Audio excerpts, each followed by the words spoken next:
क्या कोई ऐसा व्यक्ति जो धर्म, नीति और शिक्षा का प्रतीक हो, युद्ध भूमि में तटस्थ होकर सब देख सकता है? क्या वह गुरुद जो हमेशा न्याय की ओर झुका होता है, कभी सत्ता की छाया में खो सकता है? और यदि वह खो जाए, तो क्या वह अब भी गुरु कहलाने योग्य है? आज हम बात करेंगे महाभारत के एक ऐसे पात्र की जो अक्सर चर्चा में नहीं आते, लेकिन जिनकी भूमिका अत्यंत महत्वपूर्ण रही। वे वही थे जिन्होंने कुरुवंश के बच्चों को शस्त्र विद्या दी, नीति और युद्ध का बोध कराया। लेकिन सवाल यह है कि जब धर्म और अधर्म आमने सामने खड़े थे, तो कृपाचार्य किसके साथ खड़े थे? क्या वे वास्तव में तटस्थ थे या सत्ता की सेवा में खड़े हो गए थे? कृपाचार्य का जन्म ही एक विशेष परिस्थिति में हुआ था। वे एक ब्राह्मण थे, लेकिन शस्त्र विद्या में निष्णात। उन्होंने कौरवों और पांडवों दोनों को एक समान शिक्षा दी। उनकी छवि आरंभ में एक निष्पक्ष, शांत और विचारशील गुरु की रही।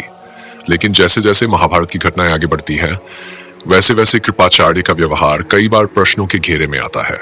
महाभारत के सबसे काले अध्यायों में से एक है द्रौपदी का चीरहरण। यह वह क्षण था जब हर धर्माधिकारी, हर बुजुर्ग, हर गुरु की परीक्षा हुई।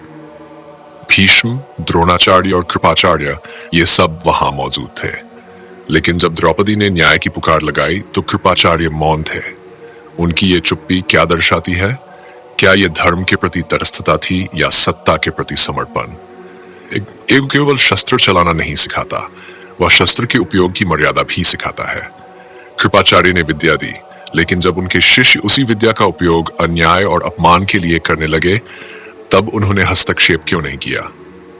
महाभारत में ऐसे अनेक अवसर आए जहां कृपाचार्य को पक्ष चुनना पड़ा, लेकिन उन्होंने अपने आप को सदैव सत्ता के पास सुरक्षित रखा। चाहे वह हस्तिनापुर के सिंहासन पर धृतराष्ट्र हो, दुर्योधन हो या कौरव पक्ष, कृपाचार्य ने कभी खुलकर न्याय के पक्ष में खड़े होने का साहस नहीं किया। तो क्या उन्हें तटस्थ कहना उचित होगा, या यह तटस्थता केवल सत्ता से जुड़ने की रणनीति थी? कृपाचार्य की भूमिका तब और भी अधिक विवादास्पद हो जाती है जब वे कौरवों के पक्ष में युद्ध करते हैं। पांडवों के प्रति उनका कोई वैयक्तिक द्वेष नहीं था। उन्होंने युधिष्ठिर, अर्जुन, भीम, नकुल और सहदेव को भी उतनी मेहनत से शिक्षा दी थी जितनी दुर्योधन और दुशासन को। लेकिन फिर युद्ध के समय वे कौरवों की ओर क्यों खड़े थे? यह प्रश्न इसलिए और गूढ़ बन जाता है क्योंकि कृपाचार्य एक ब्राह्मण थे जिनका कर्तव्य था न्याय, समता और सत्य का साथ देना। लेकिन उन्होंने जिनके लिए शिक्षा दी, उन्हीं को दांव पर लगते देखा और चुप रह गए। कृपाचार्य का यह व्यवहार उस समय की राजनीति और सामाजिक व्यवस्था का प्रतिबिंब भी है। महाभारत केवल युद्ध की कथा नहीं है, यह सत्ता और नैतिकता के संघर्ष की भी कहानी है। जब कोई गुरु सत्ता के डर या लालच में तटस्थ हो जाए, तो उसका तटस्थ रहना भी एक पक्ष बन जाता है, और वह पक्ष अक्सर अन्याय का होता है।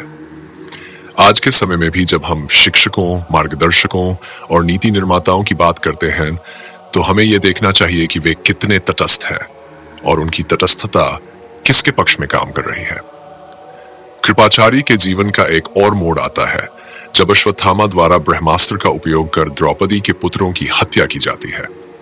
उस समय कृपाचार्य ने न तो अश्वत्थामा को रोका और न ही उसका विरोध किया। क्या यह वही गुरु था जिसने नीति और मर्यादा का पाठ पढ़ाया था? यह कहना अनुचित नहीं होगा कि कृपाचार्य उस समय एक ऐसे व्यक्ति बन चुके थे जिन्होंने अपने नैतिक दायित्व को सत्ता की दीवारों में कैद कर दिया था। वे सत्ता के इतने पास थे कि उन्हें सही और गलत का भेद भी धुंधला लगने लगा। हालांकि कृपाचार्य अंततः महाभारत के एकमात्र ऐसे योद्धा थे जो युद्ध के बाद जीवित बचे और जिन्हें अष्ट चिरंजीवी में स्थान मिला। लेकिन यह अमरत्व भी एक तरह का प्रश्न चिन्ह है। क्या यह उनके आचरण की स्वीकृति थी, या महाभारत के लेखक की ओर से यह संकेत कि एक ऐसा व्यक्ति जो तटस्थ रहता है, वह किसी भी पक्ष में पूरी तरह नहीं मरता, वह समाज में बना रहता है प्रश्न बनकर? यदि हम कृपाचार्य को केवल एक योद्धा या शिक्षक के रूप में देखें, तो शायद वह भूमिका पूरी करते हैं। लेकिन जब हम उन्हें एक धार्मिक और नैतिक संरक्षक के रूप में देखते हैं, तो उनकी चुप्पी, उनका मौन और उनकी सत्ता के प्रति निष्ठा कई बार उन्हें असफल सिद्ध करती है। एक सच्चा गुरु वह नहीं होता जो सिर्फ सत्ता के अनुकूल हो। सच्चा गुरु वह होता है जो अंधकार में भी सच की बात कह सके, जो शिष्य के गलत मार्ग पर चलने पर उसे रोक सके, जो नीति और धर्म का जीता जागता उदाहरण हो। महाभारत हमें यह सिखाती है कि धर्म केवल पुस्तक में पढ़ने या पढ़ाने की वस्तु नहीं, वह व्यवहार और निर्णयों में दिखना चाहिए। और जब किसी व्यक्ति के निर्णय सत्ता के पक्ष में और न्याय के विरुद्ध हो तो वह केवल तटस्थ नहीं, सहभागी बन जाता है। कृपाचार्य की भूमिका हमें यह सोचने पर मजबूर करती है कि अगर एक गुरु सत्ता के डर से मौन हो जाए तो वह आने वाली पीढ़ियों को क्या संदेश देगा।